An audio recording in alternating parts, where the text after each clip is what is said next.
Aksi Bukades cantik Indah Aprianti melawan seorang pria yang menentang pengerjaan jalan di Subang viral di media sosial. Diketahui Aprianti merupakan Kepala Desa Ciasem Baru, Kabupaten Subang, Jawa Barat. Setelah sebelumnya semua bentuk dukungan diarahkan kepada Aprianti, kini pihak lawan membuat pembelaan. Ternyata ada alasan teknis di balik penolakan tersebut. Sahidin Menir, warga yang berseteru, mengaku hanya ingin lebar jalan sesuai dengan jalan lama.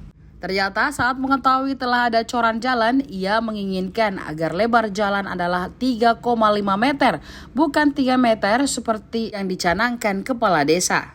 Pasalnya menurut Menir, jalan itu sempit jika dilewati para petani pengangkut gabah. Hal itulah yang diungkap oleh Sahidin Menir dalam unggahan Tribun Jabar Video pada Jumat 14 Juli 2023. Mengetahui soal pengecoran, ia pun mendatangi LPM mengonfirmasi soal lebar jalan yang ternyata hanya 3 meter. Dirinya lalu meminta kepada LPM agar lebar jalan disesuaikan dengan jalan lama, yakni sekitar 3,5 meter. Hal itulah yang membuat perdebatan terjadi di antaranya. Namun, menurut dia, selama masih dalam proses, keputusan lebar jalan masih bisa diubah. Ia lalu meminta kembali agar lebar jalan ditambah dan panjangnya saja yang dikurangi. Namun, Kades bersikukuh dan menolak usulan pihaknya.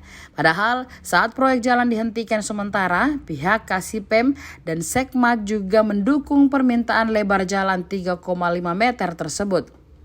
Seperti diinformasikan sebelumnya, menurut Sahidin Menir, jalan tersebut adalah jalan usaha tani, sehingga jika dibangun selebar 3 meter, akan sempit untuk dilalui para petani pengangkut gabah.